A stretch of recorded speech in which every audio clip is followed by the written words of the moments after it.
Hey there, and welcome to Connect the Dots Learning Center podcast. I'm Stephanie Wagers, your host, and I'm so glad you're here. Whether you're a seasoned therapist, clinic owner, or just starting out, this podcast is your go to spot for insights, tips, and stories that'll help you connect the dots in your practice. Well, today we're talking with Sarah Mycec, who has over 30 years in the field, and your pediatric occupational therapist that started Sensationally Balanced, right? Okay, so I want to hear a little bit. You were kind of a traditional OT for quite a while, and then you transitioned into more of an integrative functional health role. Can you kind of explain that process for you and what made that transition happen? Yeah, and I still function sometimes as a lot of the time as a traditional OT. I mean, I still see children in their homes. But when my daughter was younger, she had a lot of food allergies and a lot of food intolerances. And we found out that she couldn't have a lot of over-the-counter medication because it had sugars in it that she couldn't have. So I had to find something that when she didn't feel good or to boost her immune system and health, I had to find something that was more natural. And that led me down the route of essential oils. And then just over the years, as we found more natural options, it led me down a root cause rabbit hole of why is everybody so sick all the time? And, Right. in our country and, all over the world, really, like why are we all getting sick? And in the wintertime, why is school, there's two kids in school because everybody, because everybody's Yes. sick. And immune system, the autoimmune issues of the rates have gone up. And I just, it took me into like, there is so much more going on than the Western medicine doctors tell us. And so I really started looking into ADHD and autism, which is the specialty that I have and the kids that I work with. And I just, like I said, it's like a never-ending rabbit hole of what is causing all these kids to have autism and why is the rates so of autism diagnosis so high right now. And a lot Yeah. goes back to the holistic medicine and again the foods that we eat and the toxins that we consume and um, Yeah. Can you kind of explain that? Like, what do you think that link is? Because I know there's been a lot, it's kind of diminished now, but like with the vaccine as the cause. But I have my own like knowledge as far as like leaky gut and just we pass on our gut down to our children. But can you kind of explain what you've uncovered in your knowledge and research? Yeah, so I mean a lot of it is nutrition and diet. Some of it's genetics. I don't really touch the vaccine issues, but the issue with the vaccine is, and I don't ever tell people legally, I don't ever tell people not to get a vaccine. Right. However, I will give you the education, a parent, the education that there's a lot of chemicals in the vaccines that aluminum, they took the mercury out, but aluminum is one of the biggest toxins right now, and aluminum is in all of the vaccines that we get. And I mean, I think there's so much more to it. The toxins in our environment, the food that we eat, the leaky gut and the microbiome. Again, it is passed down from your parents and your mother, especially, genetics, the fact that in this country we don't detox like they do in other countries. And then those toxins build up in your system and it can cause neurodevelopmental delays. Yeah, let's talk about the detox piece. Tell us what other countries do and what we could do pretty easily. Yeah, so I mean, I'm not sure exactly how the other countries do it, but in my own research of what we can do is, supplementation is huge. And I recommend supplementation for all of my kids, whether their parents want a natural route or whether they want a more traditional route.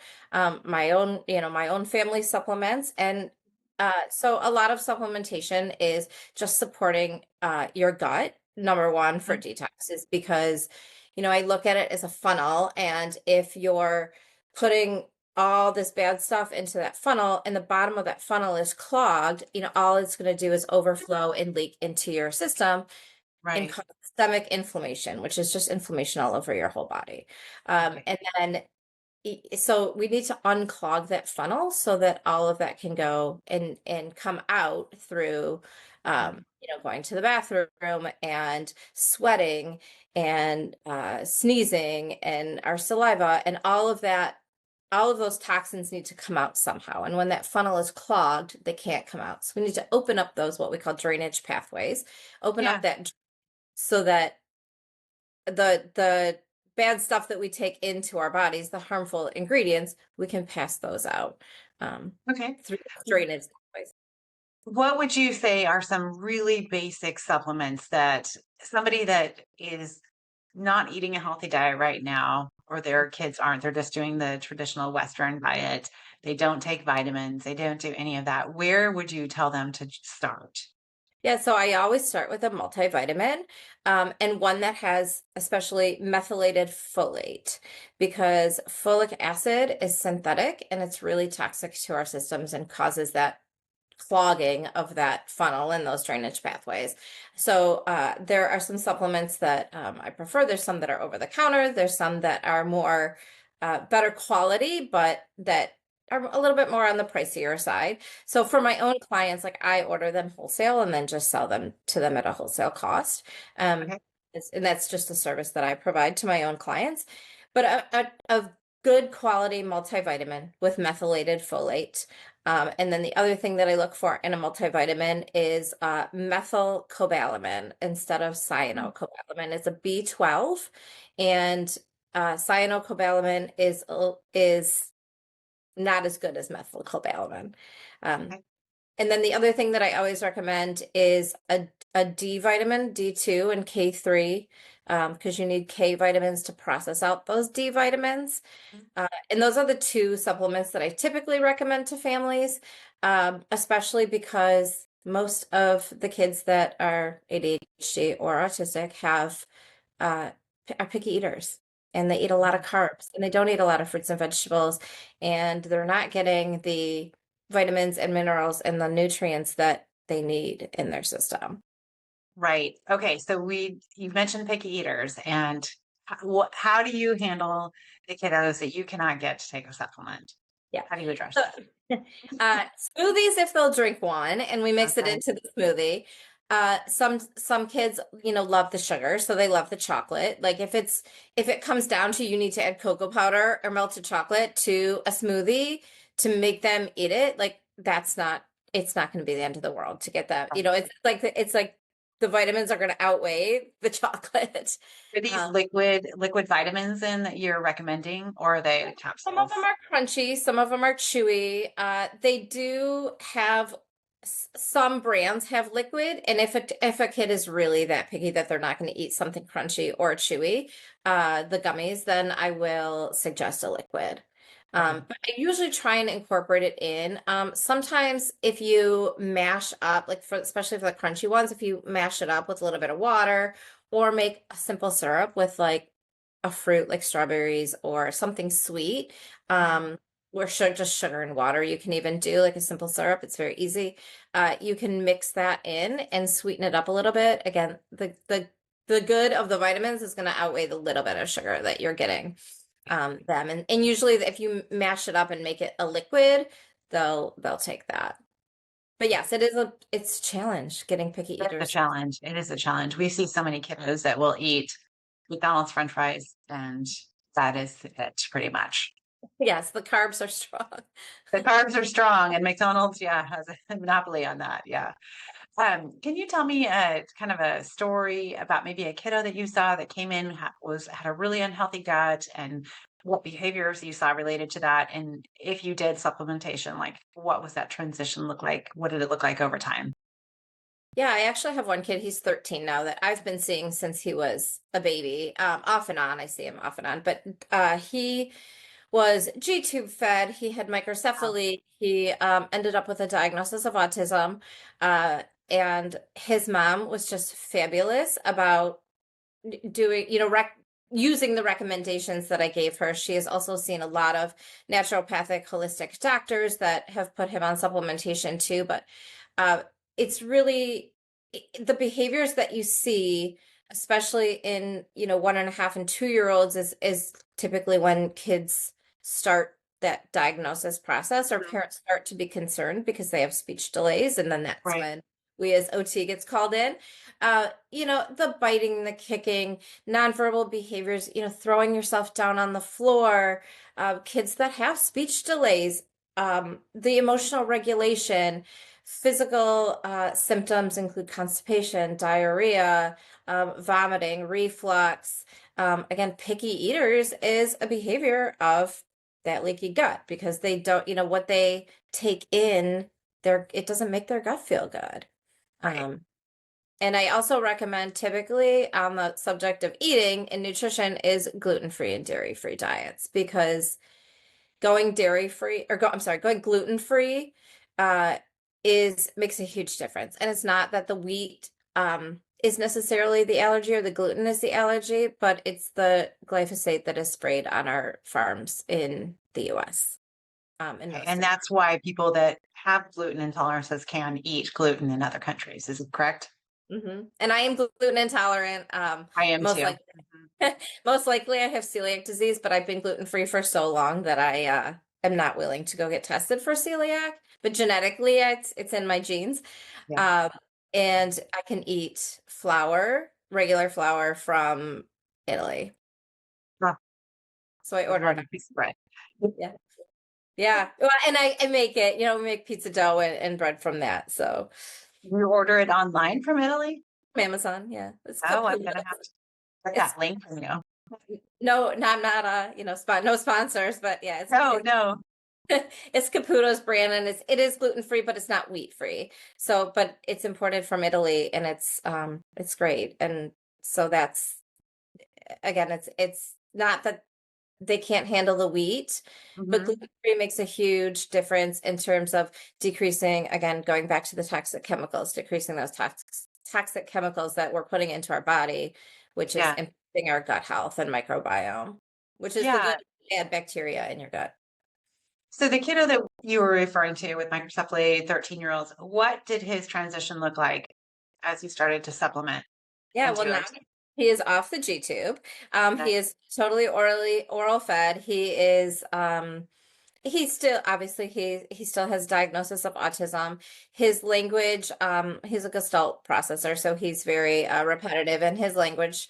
But he's able to have a conversation, and his cognitive skills are just, I mean, it's amazing how much progress he's made in the last 10 years of, after supplementing with high quality vitamins. He's done a lot of detoxing. He does chelation, or over the years he has Mhm. done chelation. I don't typically recommend chelation because it's harsh on your body, but he's done a lot of natural foods. They buy mostly organic foods, which again is, it's the chemicals that are sprayed. So it's not necessarily that, the fruits are bad. It's They're the sprayed. Yeah. that are sprayed on it. Yeah. Yeah. So, there's such a world of misinformation. Anybody can be an expert on anything. How would you guide somebody to get information on nutrition, functional medicine, like what pathways to go down, what to avoid? Where did you get your knowledge, I guess? So my knowledge came from a lot of courses that I've taken on nutrition. And that started again, probably about 2010 when my daughter got really sick. And it was like, how can I help my kid? And, there's a meme going around that says a worried mother does more research than the FBI. And it's true. Like, True. I was scared. I was worried. I didn't know what was wrong with her. She had a head to toe body rash at one point, and the doctors later were like, oh, they didn't know either. Yeah. And so it was, she was having seizures, and it was I was scared. And I Yeah. started, again, I started on the essential oil route, which I still use now and actually sell because I love it so much. And then a lot of my own research, and again, digging down those rabbit holes of things that, what else can I do? I've taken a few courses on nutrition and supplementation, and figuring out like how our body processes all those vitamins and nutrients. And a functional medicine doctor will help you, but they don't address the sensory piece too. I guess I should go back to that because, Yeah. as an OT, I look at the functional medicine piece a little bit different, or the integrative medicine piece a little bit different. And, I do say I am not opposed to medication. There are absolute times and places for medication in Western medicine, and going to the doctor. And that's, I would never tell anybody not to do that. Hmm. But my goals are to inform parents of the nutritional piece, the diet piece, and then again, how that relates to their behavior, the kids' behaviors, and looking also at the sensory pieces and what can you do from sensory standpoint to support your child and give them that sensory input that they need. A lot of parents are like, well, they're, bouncing off the walls, they're jumping off of the couch and falling down. I'm like, well, yeah, because they're seeking that input. Hmm. Um, and from a regulation calming standpoint, they need that. Hmm. Um, so again, I have a mobile practice, so I go into homes and I try and use the stuff that they have in their homes, the couches, Okay. if the Yeah. trampoline, we're jumping on the beds, and we're Right. doing all those things that the parents can carry over um, after we leave. And again, that's more of that traditional OT Right. side, OT. Hmm. but it's so important for regulation. And a lot of parents, especially new parents coming into therapy for the first time, need to know that. And Right. until those that's going to help their child and their behavior, combined with the supplementation. I mean, you can do OT for years, and if you don't have the proper diet and the proper gut health, you're not going to see those changes as quickly. Hmm. Hmm. That's a very good point. Yes. So tell me a little bit how you would blend like your doTERRA oils with in a therapy session. What would that look like? Yeah, so if a parent is open to it, I always ask permission first. There are quite a few oils that are calming. And also oils that will help you focus. So citrus oils are really great for focus and attention. Mhm. Uh, I don't typically use lavender with kids with ADHD or autism because lavender can have the opposite effect, and it can actually hype you up more. So for kids who have ADHD or autism, I use citrus oils. I use vetiver, which is a very calming, uh, regulating root chakra oil. Uh, and I will use with the doTERRA is called Balance, or there's another one called Steady. We have a whole kids line of oils. And tell me, is there much research on the back end of doTERRA, like especially for like when with kids? Yeah, so they have actually a whole science department. Their Great. research is run by two or three doctor. I think there's three doctors, MDs that run their research department. And so Okay. there's tons and tons and tons of research that goes into it. All of the doTERRA oils are third party tested in small batches. And so everything is pure, potent. And some of their spa products have actually just won uh, awards this past month. So. Okay. So I know that you train other clinicians. What do you feel like is the biggest gap in traditional OT, like the training when it comes to integrated health? Well, I just don't think a lot of people either believe it or in it, or believe that the gut health and the gut brain connection is that important, and or they just don't know enough about it. Mhm. And when I do presentations, a lot of times it's to tell other therapists and other daycare providers and other staff members of clinics to, this is what you need to look for and this is how we can incorporate it. It's hard because a lot of clinics want tons of research, or they want back up, and it's out there, but it's like, it would take me hours to compile all of the, and it's not very organized, but I do have tons of research, Yeah. Yeah. that there it's out there. And I think that's one thing that I want to say to clinic owners, and I say, no, that's what you're you Mhm. specialize in, is it's there, and parents want this information, and a lot of parents don't want to put their kids on meds, and my goal is to tell parents there are other options. uh, I'm not opposed to medications. My kids did it all, but the side effects of the medications were too much for me, and so that's when we pulled Right. them out. And there are other options, and parents want those other options, and it's a lifestyle change. It's not easy. It's Not not easy. fast. It's not easy, and it's not a fast process. It's not It's not cheap either. not Yeah. cheap. But it's there, and it's an option for parents if they want it. And that's, I think that offering, those options to the parents in your clinics, I think parents would appreciate that. And a lot of Absolutely. parents that I work with too, that I come in to say, like, this is, if you're interested in switching up to more natural products and using, different types of food and supplementing for your child, like, this is really important and to help regulate their nervous systems and control that behavior. And when you see that their nervous system's more regulated, you see, more language and, um, Right. less outbursts and tantrums and more cooperation and participation at home. And that's what we want to see. Right. And if you just medicate your child and you don't address the, nutrition and gut health, it's just continually getting worse. And so Yeah. the medication isn't going to be effective. And like I Right. said, and that's where, as from you can do traditional OT for years and years and years, and yes, you'll see an improvement, but if you want to see those quicker improvements and uh faster changes, that then addressing those other issues, the nutrition, the toxins, teaching your kids those mindfulness strategies and is super important. Yeah. Well, this kind of leads into your course called Beyond Medication, and it's traditionally made for parents, right? It's for parents, and it's for Right. parents, of those kids that are really struggling and they've done all the therapies and they've tried medication or they don't want to put their child on medication.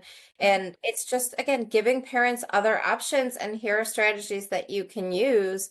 Again, nutrition, um, self-care strategies for the child, mindfulness and spirituality. And then I finish it off with what are the parent self-care strategies and how can you empower yourself as a parent to to help your child the best way that you can. And parent Right. self-care is a big part of it, and it's hard because especially if, as single parents, or it's not easy raising a child with neurodiversity, and it's it's stressful and it's hard to take that time for yourself, but that is a huge piece of it because if you're not taking care of yourself as a parent, you're not going to be the best parent for your child. Absolutely. So how can parents find this course or even, therapists? Because I feel like it would be a good course for therapists as well. Yeah, I will be marketing it soon, probably Okay. like I said, middle of March. My goal is to have it done by the end of March. Okay. It's almost done. But yes, it will be on my website, and my website's Okay. www.sensationallybalanced.com. I'm excited to get it out. I've just, life happens and I'm trying to get Oh, it it take takes a lot of work. Yeah. Yeah. and taking all those extra moments that I have to just do a few bits of it here and there. Yeah. What is your future vision for Sensationally Balanced? Oh my gosh, I would love to push out more courses, webinars for parents. This course will be on the higher end, and I know that that's not going to be affordable for everybody. So I would love to do some more smaller, kind of consolidated things for parents who are looking for, uh, more just an overview of what we can do, just kind of like what we've talked about today. Uh, and and I would love to do more in terms of diving deeper into some of those certain areas, like diving deeper into the nutrition, diving deeper into what can parents do for themselves, how can they find their own support system, and then again a little bit more into the gut microbiome and how certain, which I won't go into the course, but like how certain vitamins and minerals support your system or It's our huge. It's so huge. And it, like you said, it is a rabbit hole. And I think having you have done the work and put it all together is just wonderful for parents and therapists because we don't have time to do it. And it's hard to know which direction to go to get the truth, Yeah, instead of and it's hard because I can't, everybody's unique and everybody's body is different. And so I can't really say like this will be great for you or this will be great for you and this, this is what you need for your child. So in those situations I do offer wellness consults. And so those are separate, one-on-one visits that is specialized to your family, to your child. And, that's when we talk about all the things. So again, those are that are unique to you and specialized to you. So if parents want, or even clinicians or, anybody for that matter, you don't necessarily have to have a child with ADHD or autism because it's so beneficial for all of us. everything. especially those of us who have autoimmune issues and chronic health issues. Last question. For the parents and therapists listening today, what is one piece of advice that you'd like to leave them with? Oh my goodness. Or Uh, three, you know. yeah, I mean, I think it's just, again, it's important to take care of yourself because in order for you to be the best parent that you can be, like that starts with you. And I know it's really hard and finding time for yourself is hard, but it's really crucial to um to being the best parent for your child, Mhm. and Yeah. being a strong parent for your child. Yeah. I think that parents looking into the holistic side and the Eastern, Western and Eastern versus Western medicine is Yeah. really, it's going to change your life in terms of the behavior, the speech patterns. Mhm. It's really an important piece that not every therapist addresses. Right. For sure. Well, I love what you're doing. I really appreciate talking with you today. I I love can't wait to check out your course when it comes out and help market it. Yeah. I appreciate that.